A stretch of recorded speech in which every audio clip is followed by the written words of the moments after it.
my name is Quinn. My pronouns are they, them, and welcome to my channel, Lucid Moons. Hi, it's me. Yeah, this is what I look like. Hey, what's up? I wanted to do a front-facing video to do my January and February retrospective, kind of look back at the past couple months, share a little bit about my life, things that happened, what did I do, where did I go, and of course, get into decks, what decks did I use, what decks came into my collection, etc, etc. It's probably going to be a long video for me, so snuggle up and get comfortable. I have Sweet Jolene right here. She's my little buddy, and then Meatball is right here, and the other two pets are like around. They'll probably make an appearance at one point or another. You know, you just have to accept that they're here. They're part of my filming process because I can't get away from them. If I put them in the backyard, they'll start to bark. If I try to put them in the back room, they'll start to cry. So yeah, they're part of it. So yeah, I know it's like already over halfway through March. Oops. That's just how I roll, y'all. If you haven't noticed, I'm like always behind. I'm disorganized, yeah. But that's okay. I still want to look back at the first 2 months of 2024, kind of reflect on everything and share with you. So with that being said, let's jump right in. Let's start with some highlights, because looking back, I did a lot in January and February. I took one big trip and then a few little trips. So the biggest highlight was in the very beginning of January. Me, my partner, and two of her sisters went to Seattle, Washington for, well, it was originally supposed to be a 4-night trip, and unfortunately with all the crazy delays of like the airline issues and stuff like that, our flight got canceled last minute and got pushed back to the next day. So unfortunately we lost a day, but oh well, I'm glad we at least made it and we're still able to go. The reason why we flew from Arizona to Washington State in the dead of winter was because we wanted to see Joe Hisaishi, who is a Japanese composer and musician, and he created most of the music for the Studio Ghibli films. So he was coming to Seattle to perform with the Seattle Symphony Orchestra, and me and my partner and her sisters were all huge fans of Studio Ghibli, Hayao Miyazaki. Like, that is just, I'm obsessed. It's such an important part of my life and my childhood. Like, I have tattoos, you know, like, it's everything for me, and we really, really wanted to take advantage of the opportunity to go see him because, you know, he's getting older, and we just thought it would be really cool. So that's why we flew out there in the dead of winter. But it ended up being really fun. We stayed for a few days. We packed in a lot. We did like the little city pass where you get to choose all these different little touristy activities. So we did the Museum of Pop Culture, which was amazing, and we got to see the Leica exhibit there, which is so cool. I'll try to throw in a photo or two while I'm editing, even though it's gonna be challenging, so bear with me. I'm not really savvy with that process yet, but I'll try to throw in some pictures. So the Leica movies are like the production company that does all of the stop motion animation for movies like Coraline, Box Trolls, and I had only seen, I think, Coraline up to that point when I saw the exhibit, but it inspired me to go back and watch like all of their movies, and they're all so good. So if you haven't seen all of the Leica movies, I highly recommend them. I think my favorite, surprisingly, was actually Box Trolls. So yeah, that was incredible. We also got to go on a boat tour and see like the bay. Is that what it is? The Sound. That's what it is. The Sound. We went to the Space Needle, of course. You have to, at night, which was really beautiful. And we also visited the aquarium and the zoo. The zoo, it was like really cold, so I think most of the animals were like hiding away. And I know like Washington is obviously colder than Arizona in the winter, but I guess the time that we were there, it was like unseasonably freezing. Like the high was like 15, 16, 17 degrees Fahrenheit while we were there, which was, you know, it was a fun experience for me. I like the cold. I don't mind it. I lived in northern Arizona for a while where it actually snows and you have to, you know, shovel the snow and all of that stuff. So I wasn't a total stranger to it, but it was a new experience with the high temperature being so low for me. But we had a really good time. It was a short trip, but I'm really glad we went. And of course the highlight was the Joe Hisaishi concert. It was amazing. My girlfriend and I were just like sobbing, crying our eyes out the entire time, like hysterically, because it's just so emotional. The music is so beautiful. So if you've never listened to Joe Hisaishi, I'll put like I'll just write his name down below and you can look him up and look up some of his music because it's absolutely gorgeous. Highly recommend it. Some other highlights, I went to a music festival like the very beginning of February, and it's the first time I went to a camping music festival in about 4 years exactly. Actually, I went to that same music festival in the very beginning of 2020, right before the lockdown hit, and so that's the first time I've really done something like that in a long time. This particular festival was really fun. It's really like, for me, I love to go just for the experience, not necessarily for the music, but just like to see all the people and what they're wearing and like how they act, and just it's really cool. It's like a kind of like a hippie wook festival, and we camped out. It was actually really cold. Usually in Arizona it gets cold obviously in the desert in the winter time, but usually it's not too bad. But the first day of the festival it was like thundering and storming, and the other 2 days it dried up a little bit. But I personally didn't mind it. I like the rain and the cold weather. I know I'm weird. It's because I'm from the desert. So I had a really fun time with that. It was a fun experience, and it was fun to kind of like get back into doing something just really crazy and really wild and really fun after, being really shut in for 4 years basically. For Valentine's Day, me and my partner went down to a little town called Bisbee, Arizona. It's an old mining town right near the Mexican border. It's like maybe an hour and a half from where we live, and it's super cute. There's really beautiful like old style architecture, and it's just really quaint, really artsy little cool town. We took a mine tour of the Queen Mine, which I hadn't done since I was a little kid, and they put you in little hard hats and they drive you around, so that was really fun. And we had a really romantic Valentine's dinner there, and yeah, it was just really cute. We like to go to that town, Bisbee, maybe a few times a year. We like to go check out the antique stores and all the art galleries and just check out all the funky vibes that they have there. And then my partner, a few weeks after that, we went to tour some caves that are about an hour away from where we live as well. They're called Karchner Caverns. You're not allowed to take photos in the caves, so I'll just maybe shove in some like just photos from the Google of the caverns, because oh my gosh, I hadn't been since I was a little kid, and they were just so beautiful. Like, it's insane that these people just found this cave and it has like the most amazing formations in there that it's like unreal. And at the end they take you and they like sit you down and they play this like really like inspiring like spiritual sounding music, and they like do like a little light show, and they show this giant column that they call Kubla Khan, I believe, which is just this like humongous rock formation, and like it's a giant column. It's crazy. It's so cool. My girlfriend had never been before, so they got to see it for the first time, and that was really fun too. I'm like, oh my gosh, we did so much cool stuff.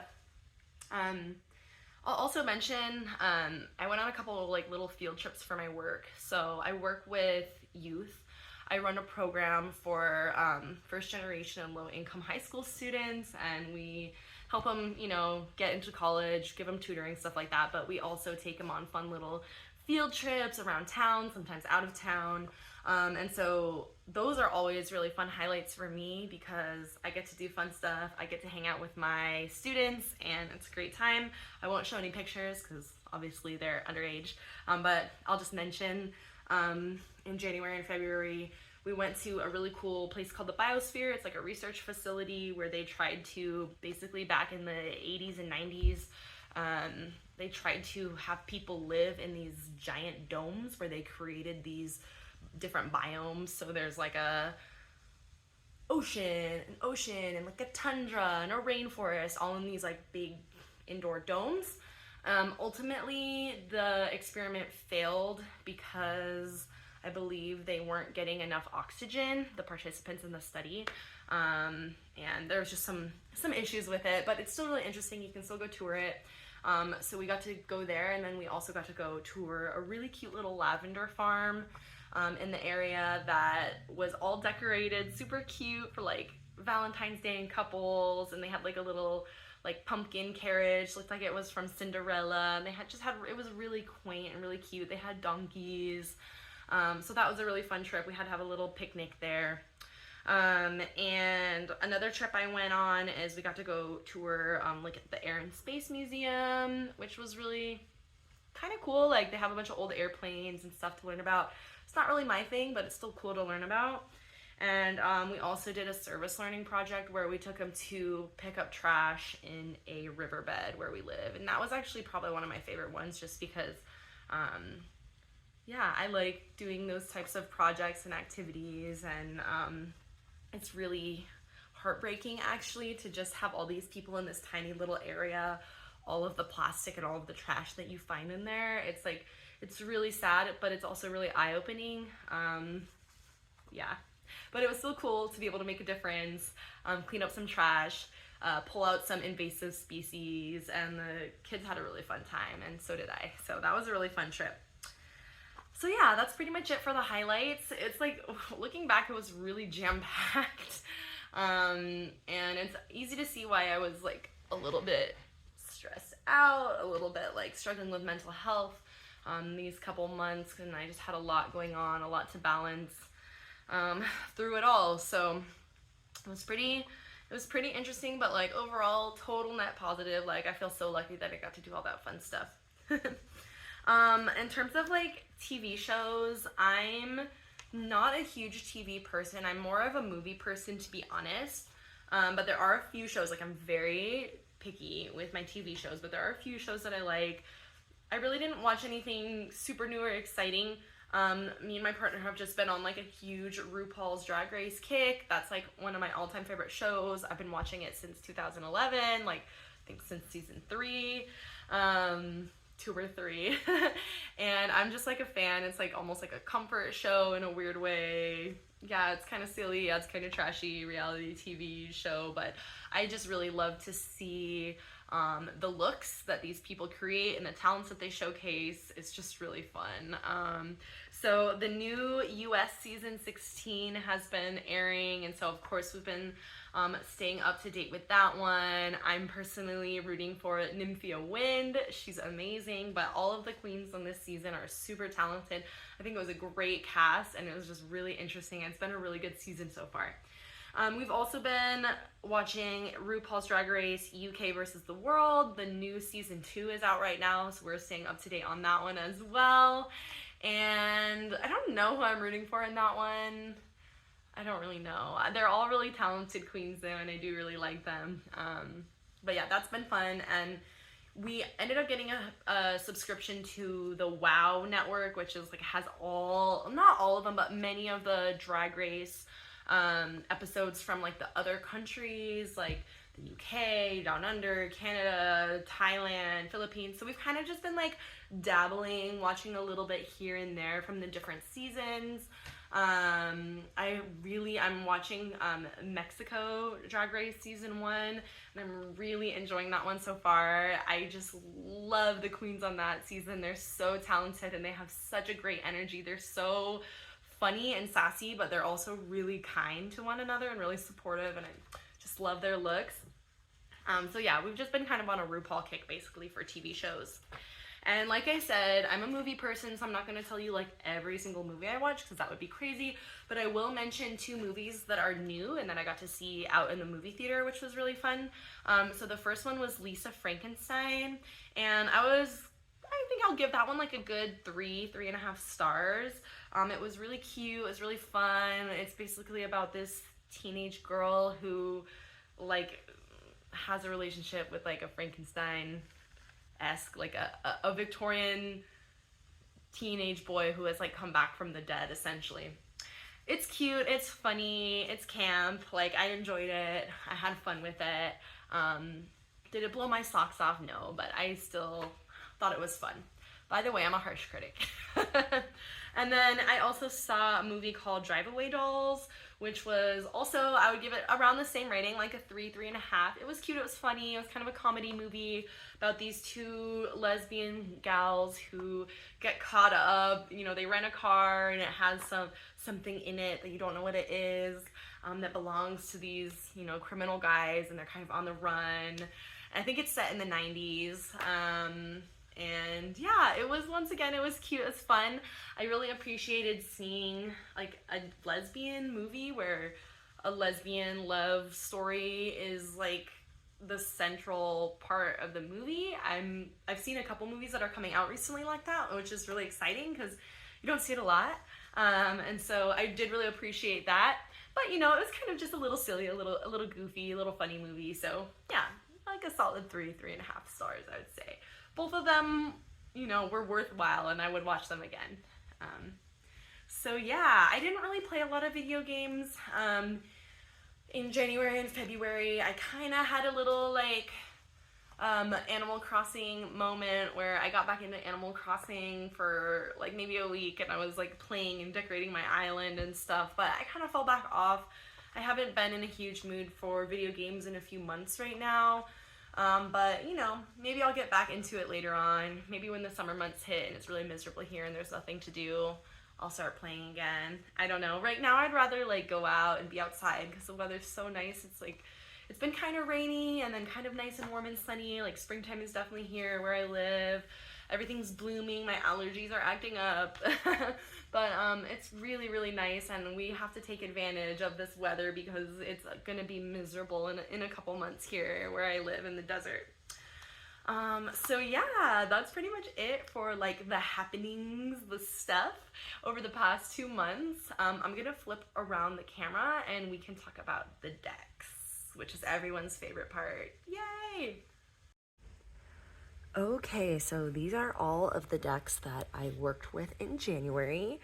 There are about 10 of them total, and as you may be able to tell, I went for like a really clean, open, limited color palette, mostly black, white, and pink kind of vibe. But obviously there's also some other like light blues and purples, pastel vibes overall. And honestly, this is such an amazing deck family. So many of these decks pair really well with each other. They honestly all just work really well as a cohesive family, and I really, really loved my selections for this month. I'm going to show them to you in either pairs or triplets, kind of like some of their best pairings, but just know like those aren't the only combinations you could make. It would take forever if I went through all of them. So yeah, let's jump right in. So this first pairing is like one of my tried and true pairings. It's one of the first like deck pairings I ever played with. I've had both of these decks for several years. So the Moonchild Tarot, this is the original edition by Danielle, Noel, and the Threads of Fate Oracle Lumen edition. Yeah, this is just like my pastel boho like dream. The vibes are just so freaking impeccable with these two decks. Oh, let's be like official and do like 3 in a row. Okay. Gorgeous. Oh my god, I'm being too perfectionistic about this. But yeah, like it's just a really perfect pair. I know I'm not the only one. Uh-oh. What the heck? I must have drawn that card. I know I'm not the only one that has paired these decks together. They look so pretty and they're just super aesthetically pleasing. I feel like they work well together in terms of the messages. I've mentioned before, I don't always need to use the guidebook with the Threads of Fate Oracle, but usually I prefer to.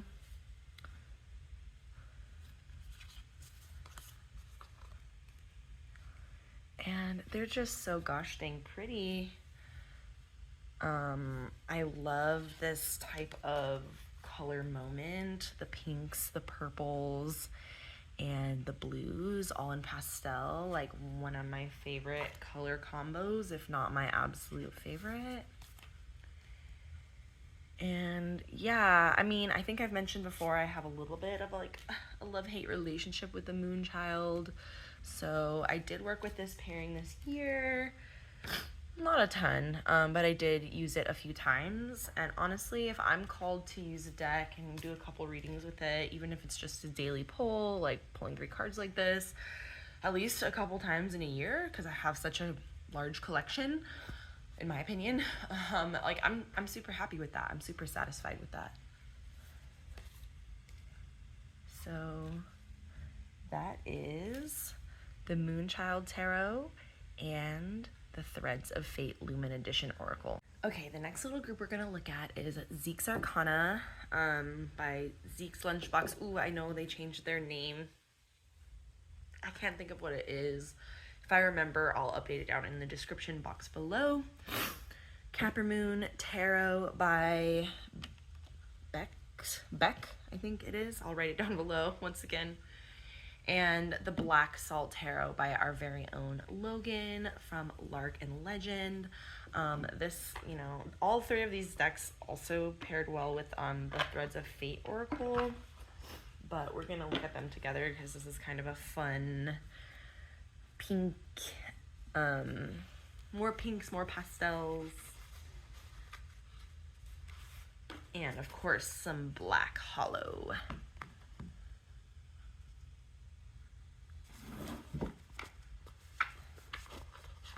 Okay. This is so fun. Oh my god. Let me zoom in just a little bit. Okay, that looks really good. Okay, so I'm a huge fan of all 3 of these decks. I love how psychedelic Zekes Arcana is. I love Logan's interpretation of the tarot. I think that they made some really interesting choices, and a lot of them are really well thought out and nostalgic for me. I think this is the only deck that I have by them, but we're definitely of the same era. And even though it is simplistic, it is just really intelligent and really beautiful. Oh my god, this is hard with 3. I'm losing track. And of course the Caprimoon, like, how can I not love this deck? It's just so cute. It's got that adorable anime style. And it's all about a little Capricorn girl character, which is my favorite. That's me. I also want to mention that the Caprimoon Tarot is a majors only deck. Unfortunately, I wish it was a full 78 cards, of course, but you know, I'm happy with it, and I usually pair it with other tarot decks like this. So yeah, oh, we got a reversal in here. So yeah, this is another really fun little group of cards that I think match well together, but they go well with a lot of the other decks in this little curated collection for this month. So let's move on to the next one. Okay, the next pairing we have is the Reclaim Oracle by Little Darkness and the Divine Feminine Tarot by Cocorrina. This is the Diurnal edition, which is my preferred edition. Honestly, the Reclaim goes with so many of the decks that I chose for this month. it's honestly one of my all-time favorite Oracle decks. Like, it's just so good. It's such a hard hitter. I felt like it was an appropriate deck for the month of January, because I don't know about y'all, but I struggle usually in January. Like, you know, it's like after the holidays and we're all trying to like get back into like work and everyone's setting goals, even though our bodies are telling us to slow down, and it's just, yeah, it's kind of shitty. Like, January is definitely rough for me. And I think like having an oracle really focus on emotions, and like obviously we all know this is kind of a tough oracle. Like, it was appropriate, I'll just say. And yeah, I think it like these two minimal color palettes work really well together. It's almost like they're both silhouetted figures in both of the cards.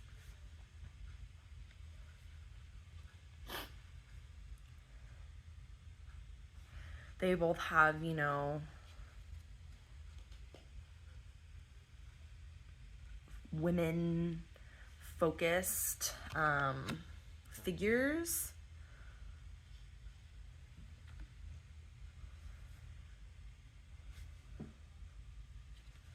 But I don't mind. I like it.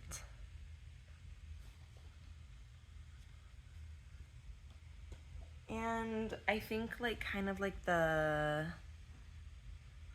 prettiness, quote unquote, of the Divine Feminine kind of balances out the more hard-hitting, obviously, like challenging aspects of the Reclaim Oracle. The Hierophant and Integrity. Whoa. That's a good one. Yeah, there's a lot of messages that come through. Wow, like defeat 8 of Cups. Like, wow. Accepting your defeat and, you know, moving on from something that didn't work out or something that's no longer serving you, even though it's really hard. It's really good. Yeah, they really speak together really well, and I feel like the Reclaim does that with many decks, and it's just so good. It's chef's kiss. So yeah, that is the Reclaim Oracle and the Divine Feminine Tarot. Let's move on. Okay, so the last grouping that I'm going to show you is the Wandering Soul Oracle, the Seasons of the Witch Imbolc Oracle, and the Blind the Sun Tarot. This is Batman the Cat's beautiful tale. He's decided to pay us a visit today. We are so blessed. So yeah, this is also a really fun pairing.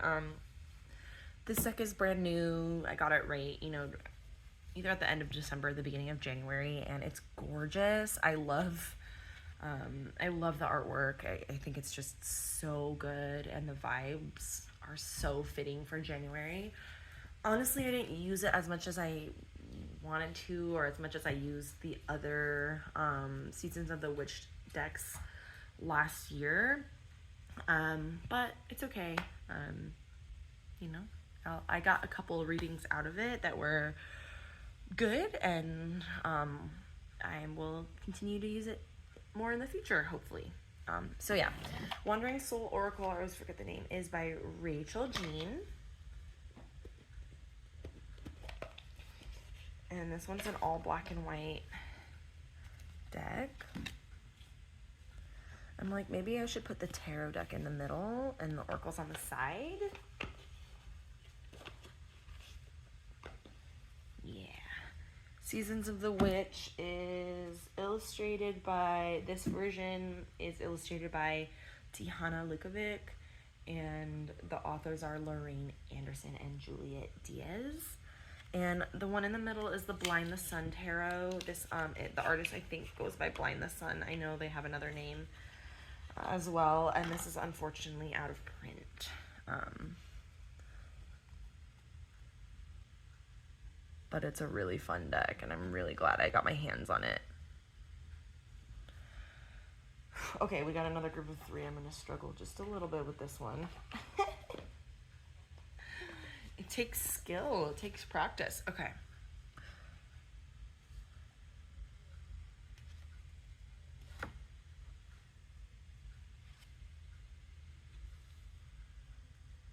I think the limited color palette, like, I love to pair black and white with black and white decks.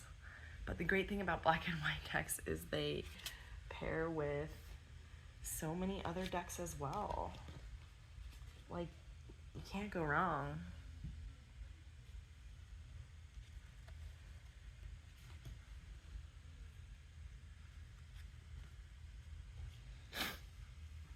I love, like, the sketchy raw style of this deck.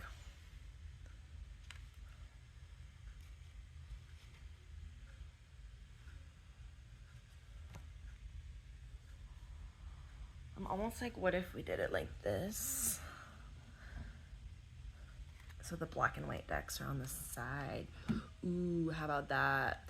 When I was actually doing like a reading with it, I did like one of each and then like two from this one, and I set it up like, you know what I mean?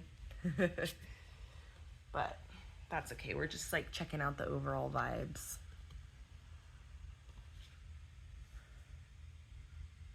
Yeah, this, I feel like this totally fit the vibe of like the pastel kind of colors, but this one brought like a little bit of a darker, I love this card. That one brought a little bit of like a darker kind of vibe, which is obviously super fitting for winter time. I've mentioned before, I live in the American Southwest in Arizona, so like it doesn't get that dark and that cold here. Like, it's really not that bad. And so I think you can kind of see that reflected in me bringing in some of the more vibrant colors and pastels and things like that. Like, we still have a lot of sunshine all year round here. But I still want to feel the seasonal vibes, even though our seasons aren't as pronounced, you could say. Really, we just have a really long summer, and then it cools off for a few months. So yeah, I really enjoy all of these decks. I think that my pairings and my little deck family for this month was super successful, and it's definitely one that I'm going to use again in the future. I think I may edit it a little bit, maybe switch out a couple decks for some new ones and play around, but ultimately, like, it was a win because everything worked well together for the most part. Everything spoke together well, and it felt very cohesive. And when that happens, it's like, yay, I want to use my decks and I want to work with them. So yeah, let's move on to take a look at all of the decks that I worked with in February. Okay, so here are my decks that I worked with in February of this month. I believe there are 9 total. And as you can tell, I went with a more colorful vibe. I went with a very cutesy vibe for February. But I tried to keep it with still, for the most part, like softer pastels.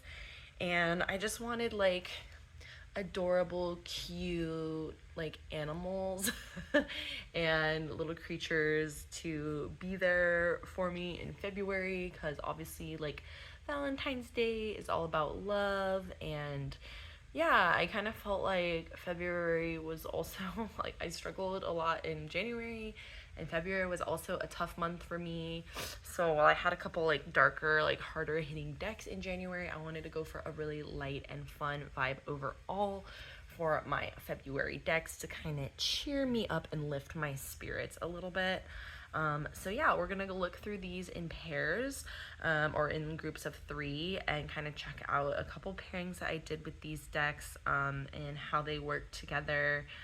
Overall, I would say this group is not quite as cohesive as my my January decks. Like, that little family was so perfect. Everything pretty much paired with each other. This one's not quite the same. I do have a couple decks in here that are more like standalones, and I'm going to show those 2 together first. So let's jump in and take a look. Okay, so the first two we're going to look at, which are kind of my standalones as of right now at least, is the Numinous Tarot by Cedar McCloud and the Slutist Tarot by, I can't remember their name, I'll put it down below. And these were definitely like some more people-y decks, some very like queer decks. And I chose these two because I thought that they both were really great decks that looked or to help me examine relationships. The Numinous Tarot is like one of my soul decks, one of my all-time favorite decks, and so this one really is a year-rounder for me. It's one of the ones that lives permanently on my desk in a basket where I kind of keep my year-round decks and the ones that I'm like want to study and things like that. Or the ones that I use for my monthly practices. This one stays there, but I wanted to bring it out in the month of February and give it like some extra love, some extra playtime this month, because yeah, it really shines and I thought it would fit the vibe really well. And of course the Slutist Tarot, this is a deck I always want to bring out in February, just because it is really about relationships and love, and it really reflects kind of like my world and my experience, because in both of these decks too, because they're very, very queer and they're very like trans inclusive, and yeah, that's most of my not all, but most of my friendships and, you know, relationships are with queer people, and a lot of like queer women and femmes, if I'm being honest, but not completely. So let's look at them. They don't necessarily like pair well, at least I don't think they do, but we're gonna just look at them together. And because yeah, I haven't really found, like, I did play with the Oracle decks that I had out this month with these two decks, and like they didn't not work, do you know what I mean? But they just weren't like a perfect pair, you know, like I really haven't found a perfect pair for either of these decks. I've thought about purchasing Cedar McCloud's Threadbound Oracle, but I don't know. There's something like, it's really about like books and stuff, which is super cute, and I do like to read books, but I'm not like, it's so embarrassing, I'm not like a huge reader, you know. I'm more like an audiobook kind of bitch. Nowadays at least, but I do try to read, but I'm not like one of those people that reads like 5 books in a month. Like, I'm lucky if I get through a couple in a year, you know what I'm saying? You know, actually these kind of weirdly do look good together. I wasn't really expecting it, just because like the art styles I thought were really different, but like somehow they're kind of working for me, which is kind of a fun surprise. Like, I wouldn't call them a perfect pair by any means, but like, it's better than I thought. But yeah, both of these decks are just longtime favorites of mine, and it was a joy to have them out on my table in February. Oh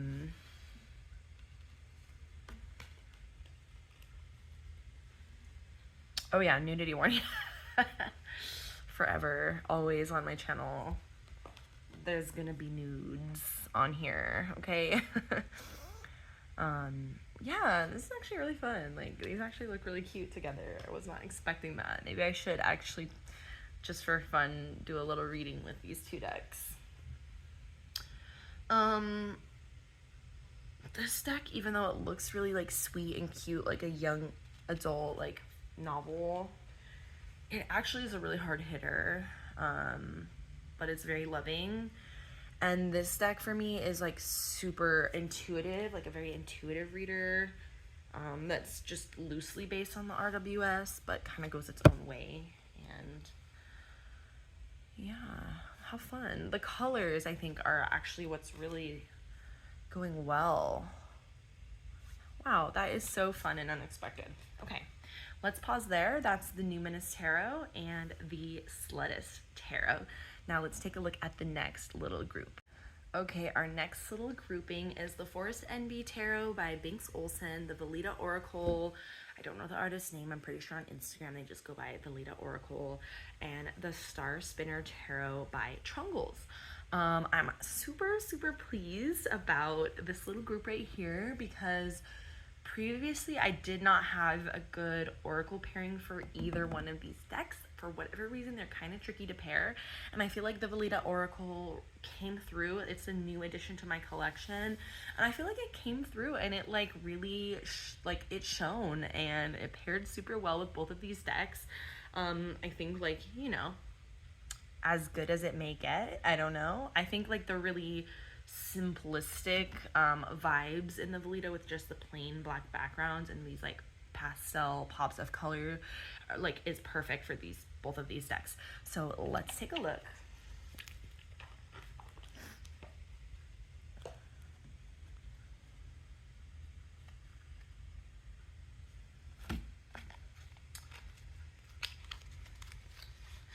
I think the Veleda Oracle is like no longer being printed, but you can still track it down a few like from a few vendors. I got mine from a little witchy shop in Canada and had it shipped down here.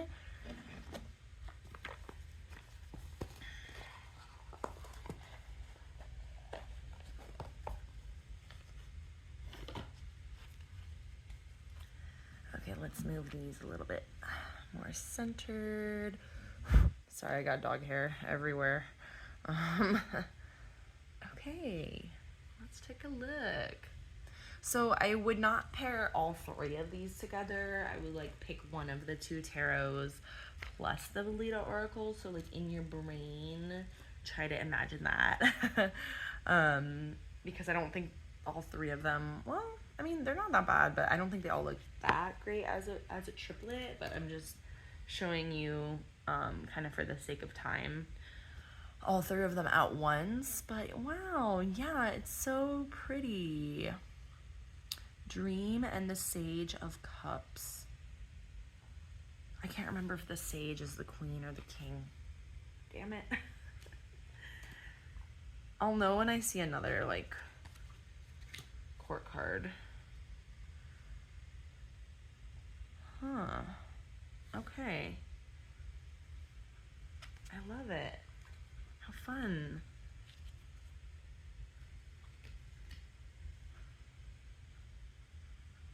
Yeah, I'm just so pleased that I finally found a match for these two decks. I'm really pleased about it. I don't always have to have, you know, a match, but let's be honest, I like to pair Oracle and Tarot together usually. Sometimes I'll pair Tarot with Tarot, but it's not my preference. Like, I prefer Oracle with Tarot, just because I feel like it speaks well together. And I really don't like to pair Oracle with Oracle. Like, it's just too, like, I mean, I guess it would depend on the deck, but like, it's just too, like, too many random ass keywords usually where I'm like, what the hell? What is this telling me?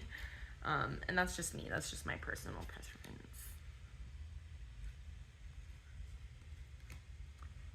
I'm getting all the like blue-green cards together in the Veleda Oracle.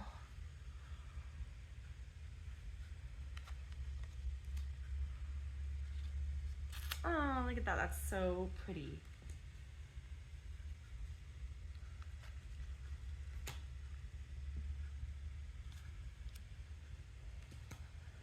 Okay, so let's stop there. That's a really fun little grouping. The Veleda Oracle with the Forest Enby Tarot and the Starspinner Tarot by Trungles. I also think that this deck is no longer in print, FYI. Sorry.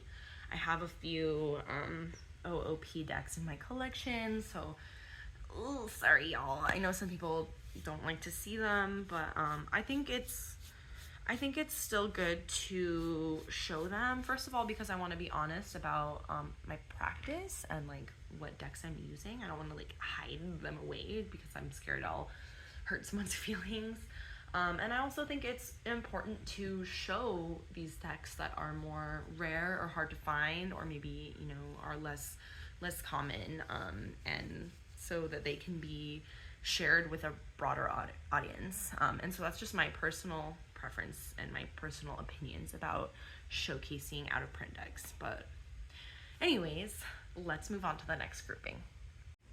Okay, so, oops, I forgot to set these out. The next two I'm going to look at are two tarot decks. This is a majors only deck.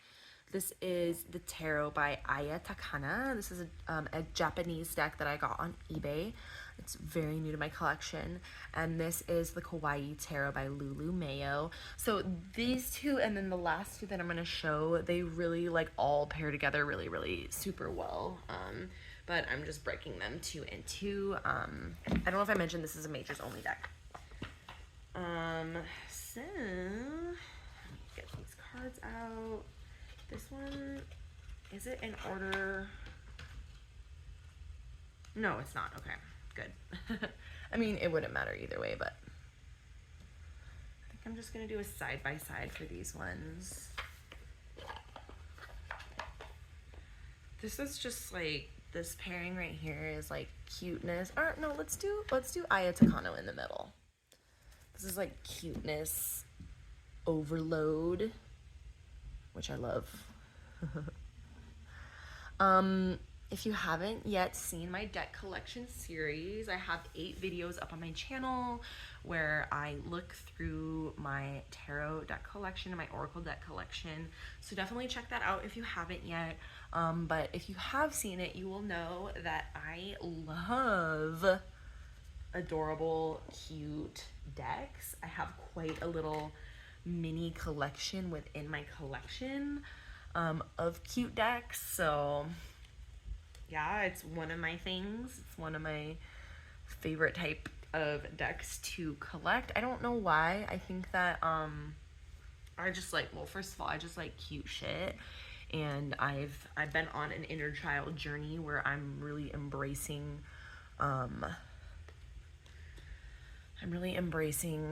like just things that are really cute and really fun and that make my heart and my soul happy, even if they might not be like adult, quote unquote, or they might not be serious, quote unquote. But look how good these look together. That is so cute.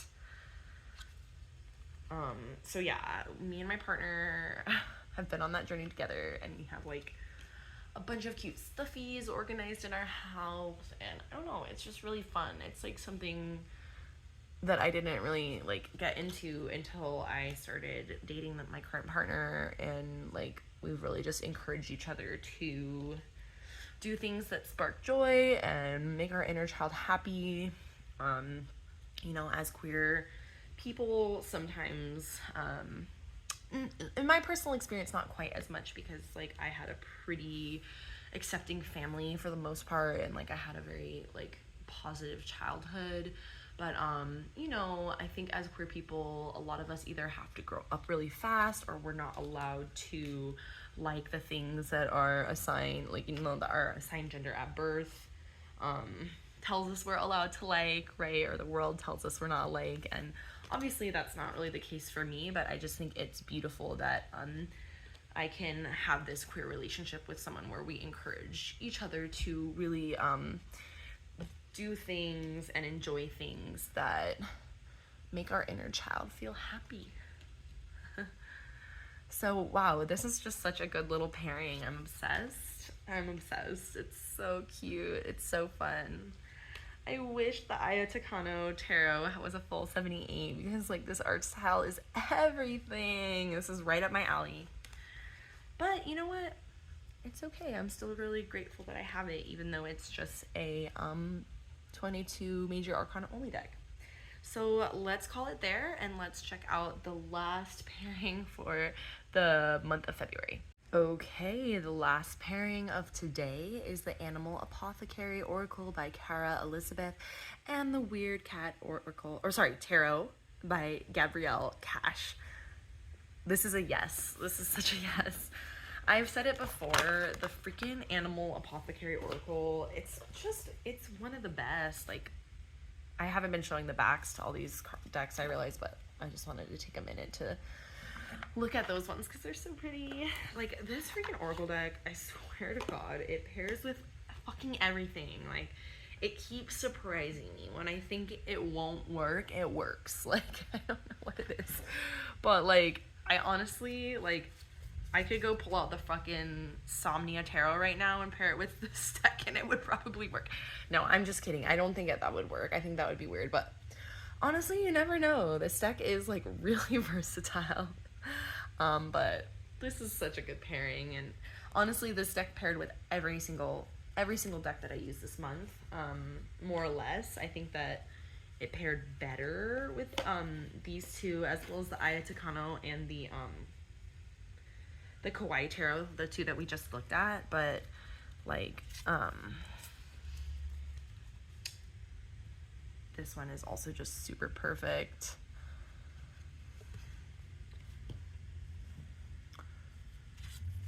Like, look at the colors. So perfect. And it's so cute and it's so much freaking fun. It just makes me happy. My heart is exploding when I look at these cats and like these cute animals in the Animal Apothecary. I love this Temperance card. It's too cute. Hi, Jackie Blue. What you doing, buddy? There he goes.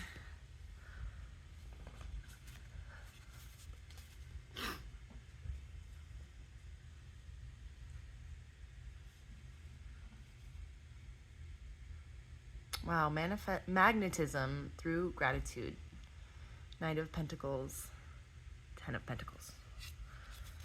There's a lot you can get from this oracle, because it has some of them are kind of like a little bit more affirmation-y. They're not like be yourself, live, laugh, love. Like, they're a little different. But like, for example, face your fear. That's very affirmation-y to me. And like paired with the tarot, it's just so good. I love that. No expectations with the Hanged Cat. That's perfect. And the Knight of Cups. I love that all the knights are writing on bugs in the word cat. I'm obsessed.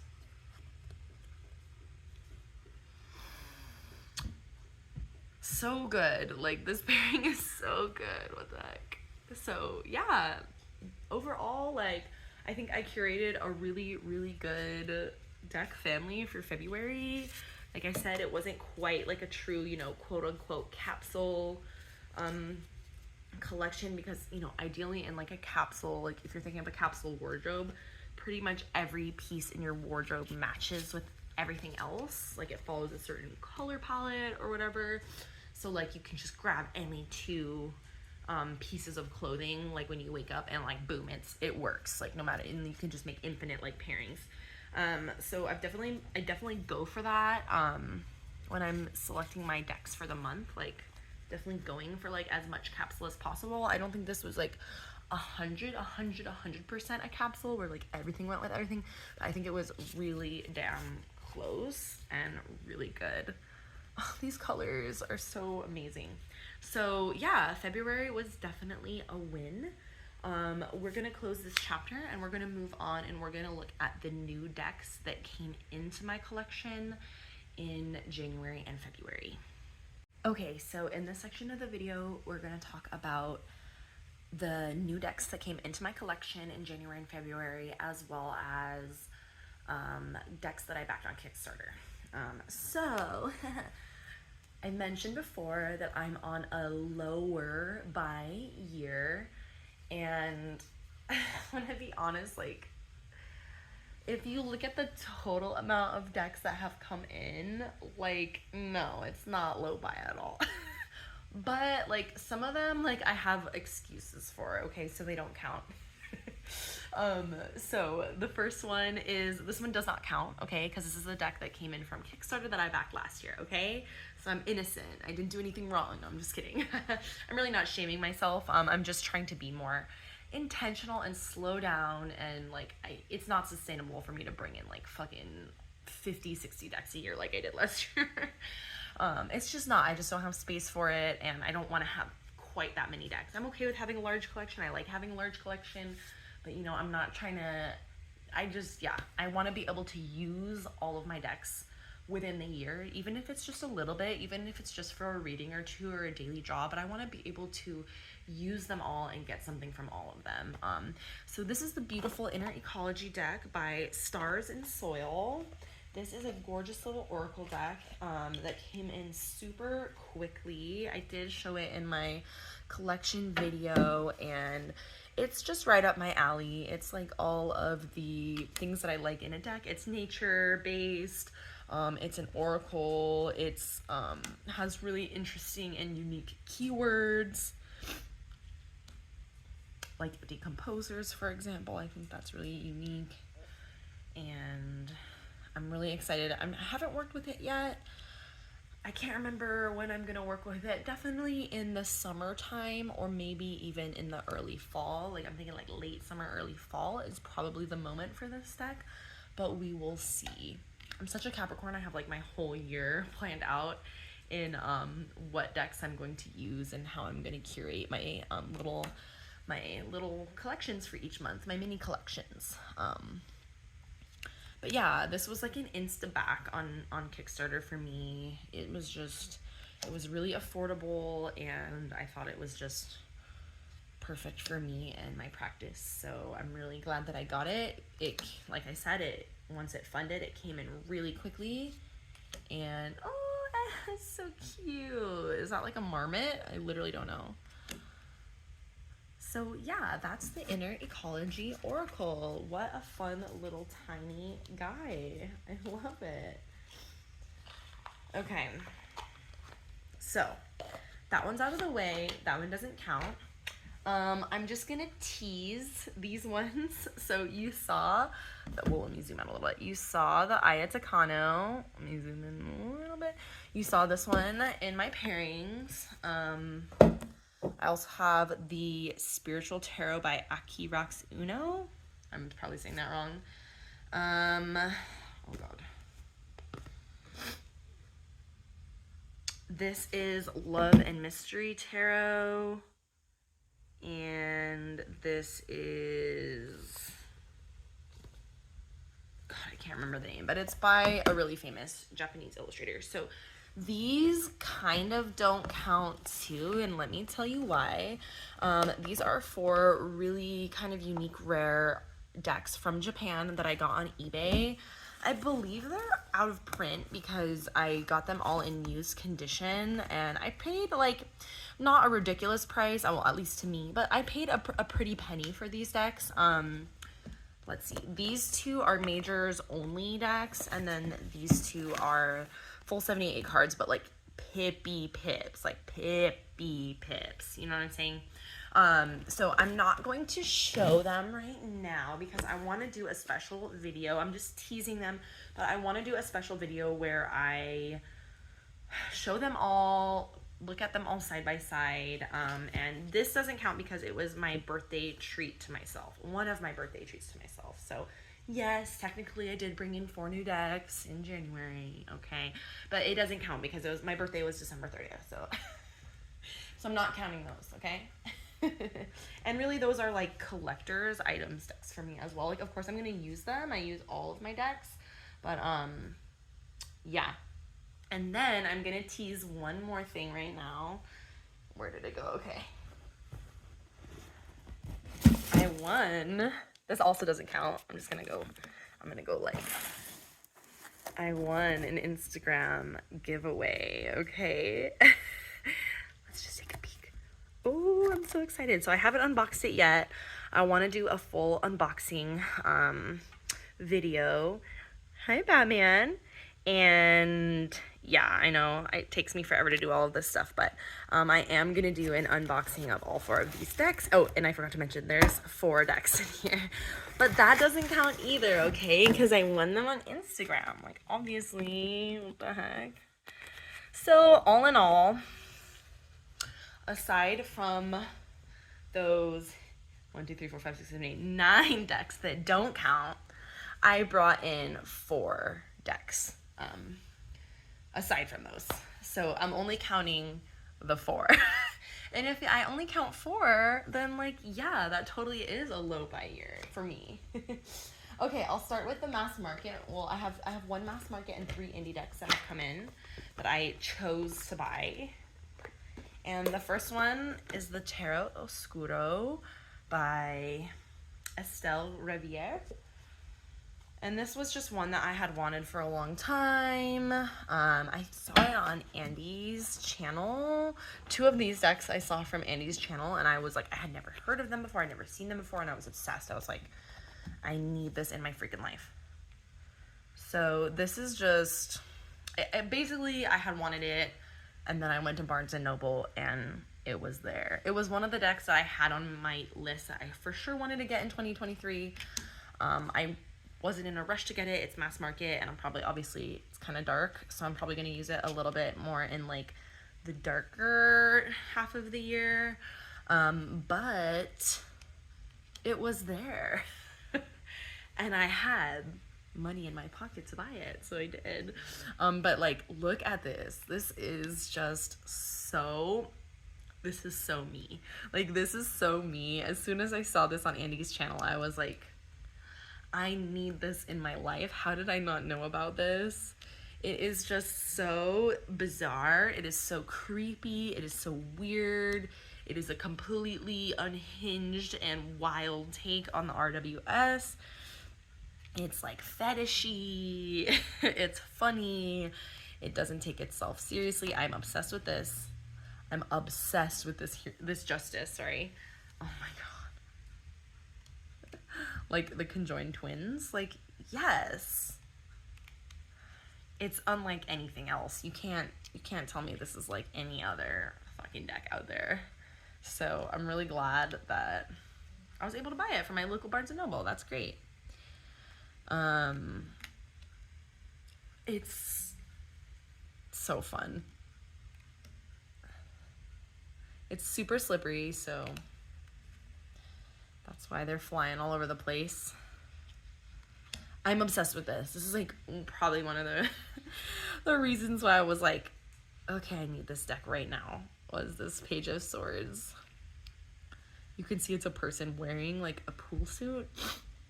And the tower.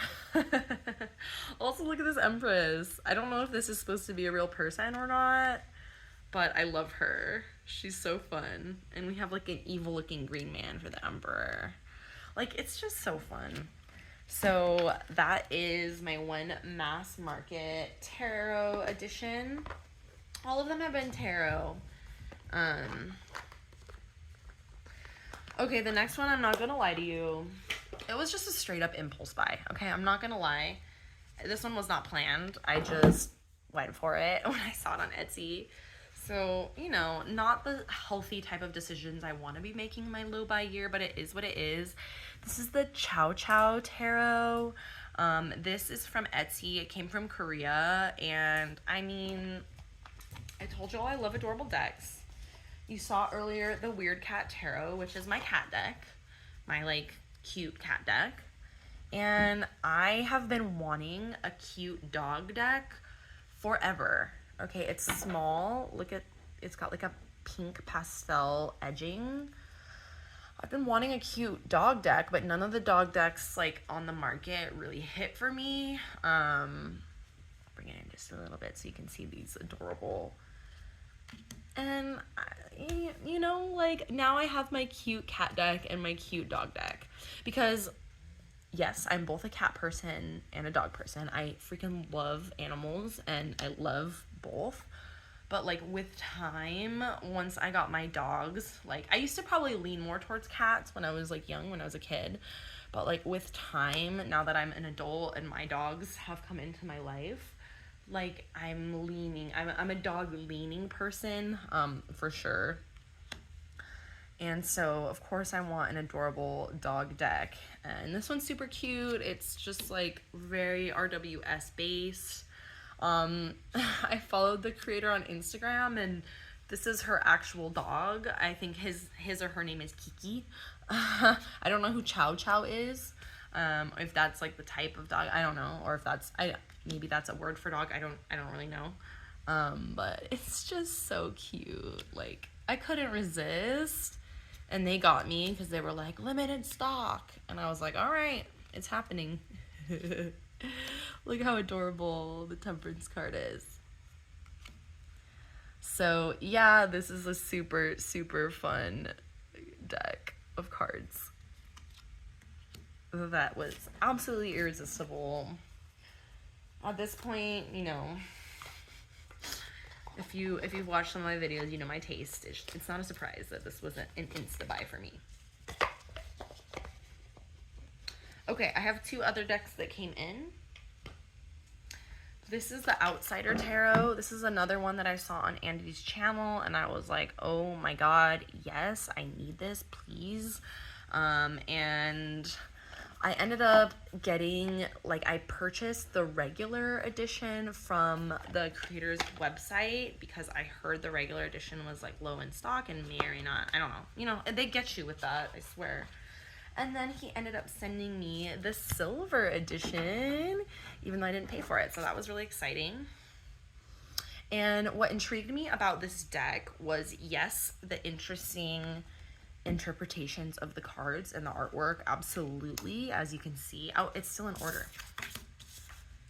Is it? Yeah, it is. So we'll keep it in order for right now. As you can see, the majors are almost like, I know this doesn't make sense what I'm about to say, but they're almost like Pippish. Like, they're very simplistic. They're very pared back, and they're very unique. It's like, oh, okay, interesting. And the other thing that attracted me to this was the guidebook. The guidebook is absolutely amazing, and it goes really in depth about this person's interpretation of the tarot, and it's honestly fascinating. This is a deck that Batman the cat, he's got his claw stuck. He's in a crazy mood today, Mr. Batman. He's feisty. So this is just, it's such a unique take on the tarot. Like, it's so interesting. Like, and I've played with it just a little bit. Like, I've just done a couple. Oh my god, my cat is so funny right now. He's so playful. So sorry if you can hear him scrambling around violently, thrashing in the background. But yeah, basically the guidebook is amazing. It's really in depth, and this is once again like a queer deck that is paying homage to like all of the outsiders. Let me like take a chunk and we'll try to skip into the, okay, so I'm sorry, I'm discombobulated. Let me finish my sentence. It's paying homage to all of like the outsiders, so people that don't fit the mold, who don't fit society's standards of gender or what's respectable. And yeah, it's just really cool. But as you can see, the minors are more like illustrated. They show people and things like that. If you would have asked me a couple years ago what I thought of this deck, I would have been like, hell no, I don't like the artwork. But now I'm at a different point in my journey where like this type of artwork actually really intrigues me, and I can tell that it was created with a lot of love, and that it's very, very personal to this creator, and that they worked really hard to create a labor of love, and it's something truly unique. I was really surprised. I had never heard of this deck. I've heard of most decks because I'm a little weird and obsessive like that. Like, my partner is like, wow, you can like literally look into like a case of decks at our like local buy-sell trade store and be like, oh, this one is this one by this author and blah blah blah. That one's out of print and this one's blah blah blah and this one was published at this point. Like, I have a weird like, you know, it's my special interest, okay? But this was one that I had never heard of until I saw it on Andy's channel, and like, I'm so surprised because once again, it's right up my alley in a lot of ways. It's a queer deck, and it's one that's just a very, very interesting and unique take. So I'm super excited about this one. It was another one that was on my list for the year, and I went for it. And the last one is a splurge deck, okay? Definitely a splurge deck. But in all fairness, I had paid off my PayPal credit And so I put on, like, for those of y'all that don't know about the magic of PayPal credit, okay, you can pay off purchases as long as it's over $100. You can pay it off in 6 months with no interest, right? So this is a very pricey deck, but I'm able to pay it off little by little each month. And as long as I'm using it responsibly and sticking to my budget of how much, you know, I can pay, like, why the hell not? So this is, I don't know how to say it. Noel de Len. Oh my god, I don't even know. You can read it right there. And this is by Charlotte Mui. This creator is originally from Hong Kong, I believe, but based out of the UK. And this is a splurge for sure. This is pricey. It came with a certificate of authenticity. And this is freaking gorge. This is Gorge Town. These are the gorgeous backs. Oh my god, they're so pretty. It has a matte gilding. And this one's still in order as well. Can you see why I like this deck? I'm gonna keep it in order. Oh my god, look at that magician with the octopus. It's so pretty. This was scary because they sent me the tracking information and it didn't work. And I was like, it took a while, like a few weeks to get to me from the UK. And I was freaking out. I was like, oh my god, it's not coming. Like, I spent so much money. But it finally showed up. Like, the box was all beat up too.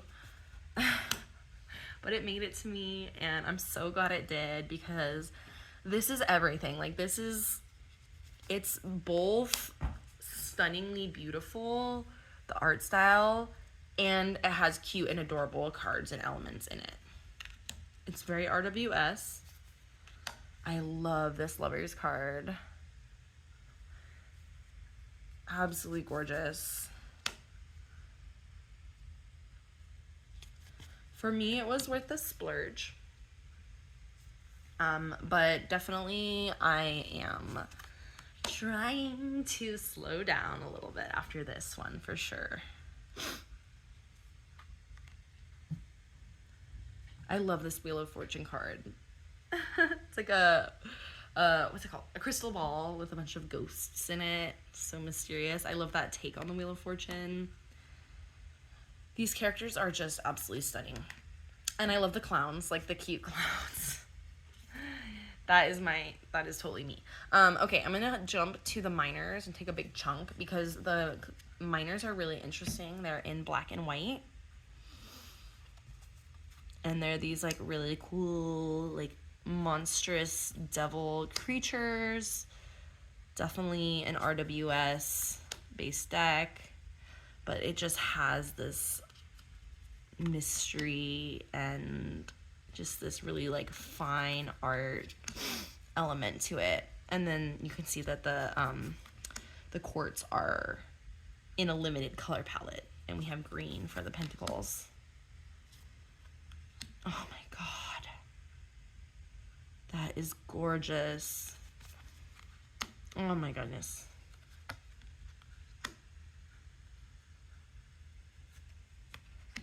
Okay, let's skip to the... Oh my god. The colors are everything. I love the nipples. Okay, we'll stop there.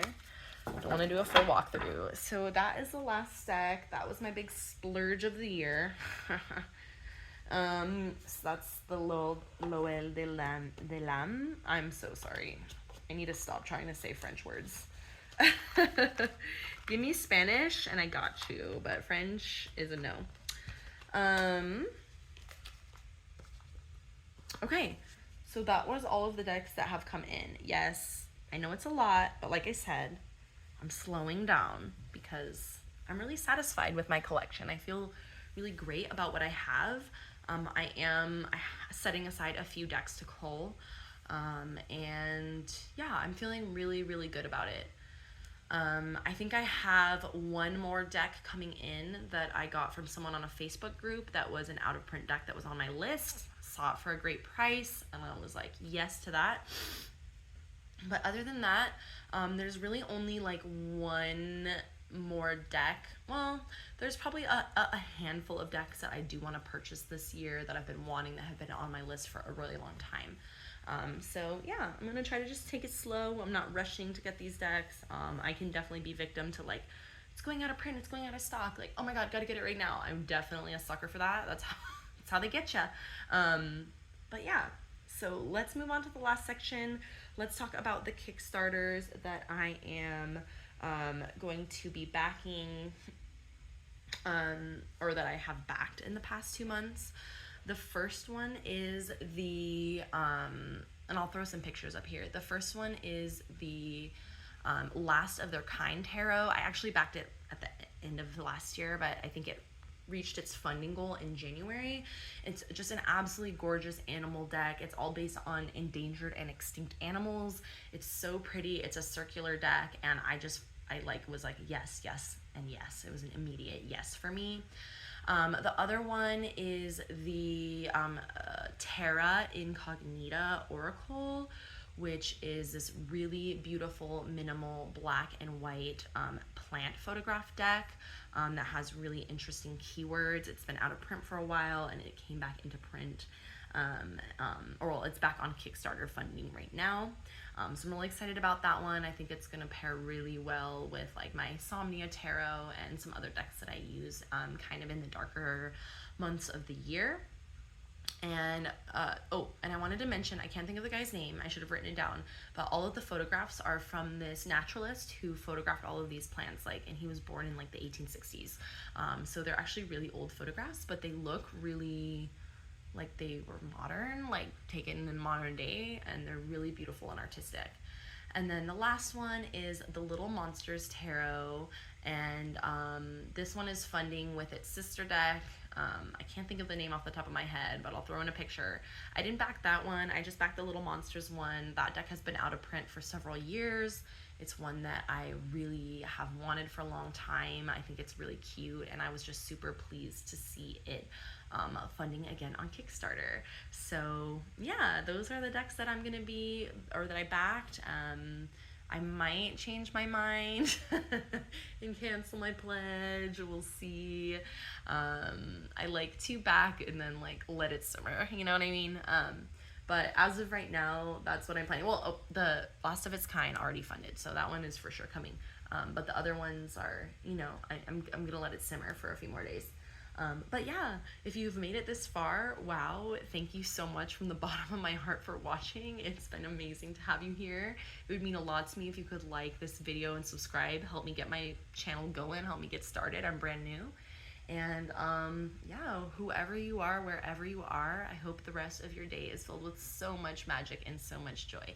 Bye!